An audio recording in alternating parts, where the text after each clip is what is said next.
नेमत बनास्पति के मोटरसाइकिल के लिए आज ये चौथा प्रोग्राम है इस मोटरसाइकिल का, और ये दोनों दोस्त तशरीफ लाए हैं। जी, नेमत बनास्पति कहते हैं कि वाकई ये एक नेमत है। सिल्वा ऑयल एंड जनरल इंडस्ट्रीज, नेमत बनास्पति।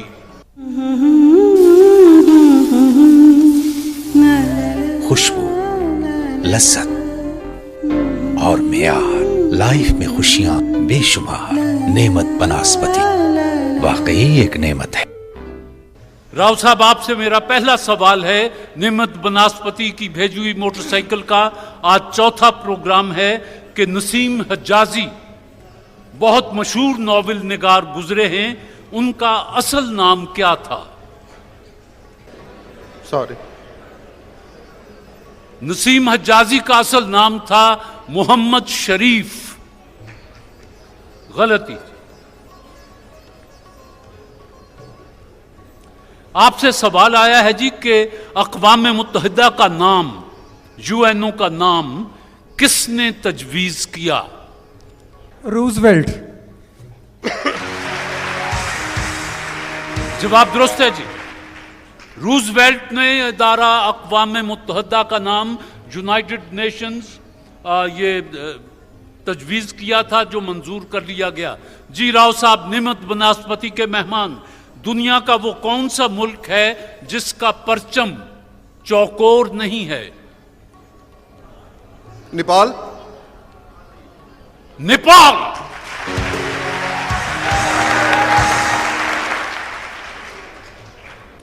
कराची टेलीविजन का आगाज कब हुआ? 1964। आज सुन लीजिए, कराची टेलीविजन 2 नवंबर 1967 67 में उसका आगाज हुआ, और मैं उसके आगाज के दिन वहां मौजूद था। एक सीनियर प्रोड्यूसर की हैसियत से मुझे लाहौर से वहां भेजा गया था, और 2 नवंबर 1967 को कराची में उसका इफ्तिताह हुआ था। ज़ेड बुखारी, अल्लाह जन्नत नसीब करे, हमारे पहले जनरल मैनेजर थे। गलती होगी जी। नेमत बनास्पति के मेहमान, अब्बासी हुकूमत का खात्मा 656 में किस जंगजू ने किया? ये तो फिर सॉरी, आप कुछ भी नहीं कह रहे। हलाकू खान, चंगेज खान का पोता हलाकू खान ने आके अब्बासी हुकूमत भी खत्म कर दी, और गलती हो गई जी। चांद पर जाने वाली पहली खातून का ताल्लुक किस मुल्क से था? रूस। रूस की खातून थी, वेलेंटीना तुरश्कोवा, कुछ इस किस्म का नाम उनका था, और वो पहली खातून थी जो चांद पर, जिन्होंने कदम रखा चांद पर, उन्हें भेजा गया। जवाब दुरुस्त है जी। दुनिया में मज़ाहिब की तादाद कितनी है तकरीबन? यह सवाल बड़ा दिलचस्प है, ध्यान से जवाब सुन लीजिएगा, जिंदगी में कहीं काम आ सकता है। कि आज तक दुनिया में तकरीबन कितने मज़ाहिब सामने आए हैं? 100 के करीब। आपने फरमाया 100 के करीब।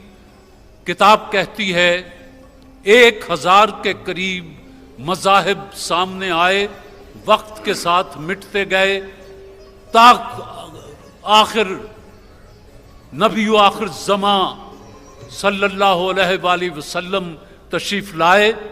आखिरी नबी, आखिरी दीन खुदा का लेकर, और इस आयत के साथ कि आज के दिन हमने तुम्हारा दीन तुम्हारे लिए मुकम्मल कर दिया। इसके बाद कोई दीन नहीं आएगा। अगर कोई दीन का दावा करे तो वो कज़्ज़ाब होगा, झूठा होगा। बस इसके बाद और क्या कहो। ये आखिरी गलती जी। 100 को 1000 तो नहीं कर सकता। आप तो वकील हैं, आपको तो पता ही है। दुनिया में सबसे ज्यादा जबानें किस मुल्क में बोली जाती हैं? भारत में। अच्छा, पापुआ न्यू गिनी वो भी एक मुल्क है, और हिंदुस्तान, इंडिया, भारत में दुनिया में सबसे ज्यादा जबानें बोली जाती हैं। तकरीबन कमोबेश 900 के करीब जबानें हिंदुस्तान में बोली जाती हैं, और एक वो पापुआ न्यू गिनी है, वहाँ भी कोई 800 कुछ के करीब जबानें बोली जाती हैं। बहरहाल जवाब दुरुस्त है जी आप।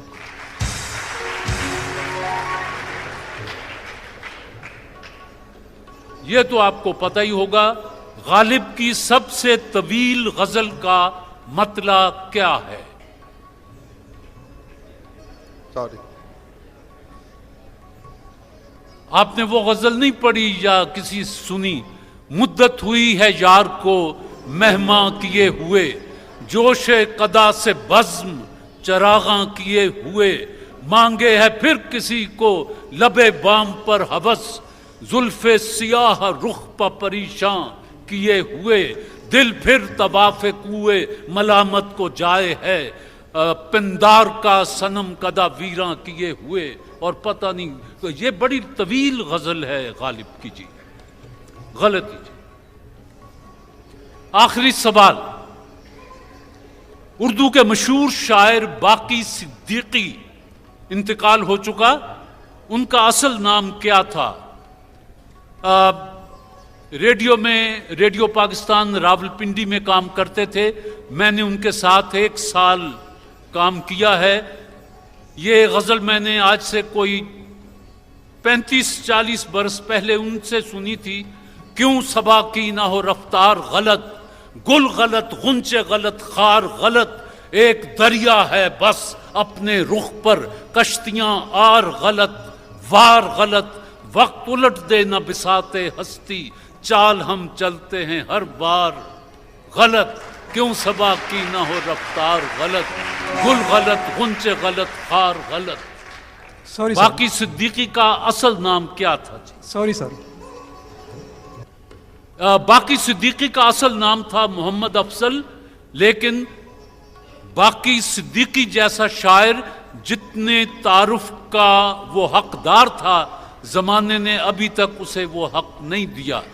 नेमत बनास्पति का आज चौथा प्रोग्राम था जो इलियास साहब जीत गए हैं। अब मजीद तैयारी कीजिए। नेमत के अपने तोहफे, कैश और किताब आपको मुबारक हो, और नेमत के तोहफे, कैश, किताब आपको, राव साहब मुबारक हो। दोस्तों की भरपूर तालियां जी।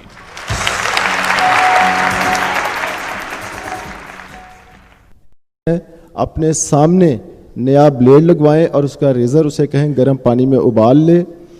किसी डेंटिस्ट के पास जाते हैं, ये बड़ी अहम बात है। डेंटिस्ट का मतलब है वो डॉक्टर जो दांतों का इलाज करता है। यहाँ हमारे गली मोहल्लों में बहुत सारे लोग डेंटिस्ट, दंदान साज बन के बैठे हैं, हत्ता के फुटपाथों पे भी बैठे हैं। थोड़े से पैसे बचा कर खुदा के लिए बहुत बड़ी बीमारी अपने घर मत लेके आएँ। जब आपने दांत का इलाज कराने जाना है तो ये यकीन करें कि जिस डॉक्टर के पास आप जा रहे हैं, जिस दंदान साज के पास जा रहे हैं, वो प्रॉपर डॉक्टर होना चाहिए। उसके पास इंस्ट्रूमेंट्स को साफ़ करने का सारा सामान होना चाहिए। उसे समझ होनी चाहिए कि ये जो दांतों का इलाज मैं करने जा रहा हूँ, अगर इसमें मैं ज़रा सी बेईमानी करूँगा तो ये एक मरीज़ के जरासीम दूसरे मरीज़ तक चले जाएंगे।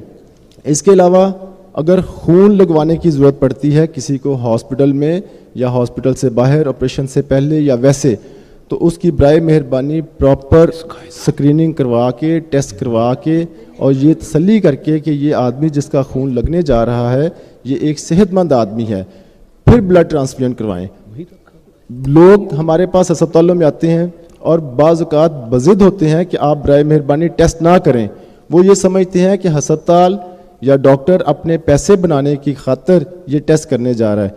आप यकीन करें, खून, इंतकाल खून जो है ये बहुत बड़ा ज़रिया है हेपेटाइटिस फैलने का।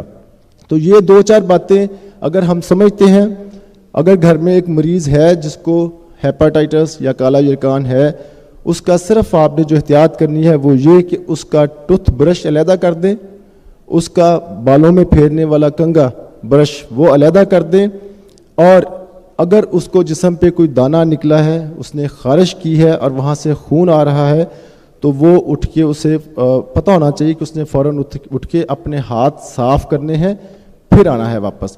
باقی ساتھ بیٹھ کے کھائیں پئیں سوئیں باتیں کریں, اس سے کالا یکان نہیں پھیلتا. جی ڈاکٹر صابر ملک آپ سے صحت عامہ کے بارے میں عام انداز میں آپ تک کچھ باتیں پہنچا رہے تھے. ڈاکٹر صاحب آپ ہمارے مہمان ہیں جگمگ بولے صوفی سوپ کے. صوفی سوپ نے آپ کے لیے پھولوں کا تحفہ اور کچھ اور تحفے بھیجے ہیں, یہ آپ کے ساتھ جائیں گے. آپ کا بہت شکریہ کہ آپ نے, یہ کلینک کا وقت ہوتا ہے لیکن آپ نے مخلوق خدا کے بھلے کے لیے وقت نکالا. آپ کا بہت شکریہ جی. بہت شکریہ جی. السلام علیکم.